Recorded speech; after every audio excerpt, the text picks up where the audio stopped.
নিশ্চিন্ন করে দিব জামাত সেটাও বিএনপি টানি ছিঁড়ি ফেলবো একবারে টানি ছিঁড়ি ফেলবো তোমার সেনো তুমি সেনো চলো তোমার খারাপ খুব তর্ক করছে ওই জায়গা তো ওই লোকটা খুব তর্ক করছে এই না খুব সাহস দাও জামাতে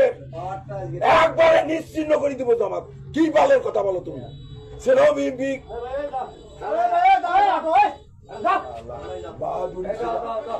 তোমার নামে আমি মামলা দেবো কি বাল কবি লক্ষণ কি বলবো ও দাও আমি ও থানা দেয়া আমি ওখানে ইসরায়েল লিখবো লিখি ওকে অ্যারেস্ট করে দিয়ে তারপরে আমি আসবো চলো ওকে চল থানা চল আয় থানা তো কত বড়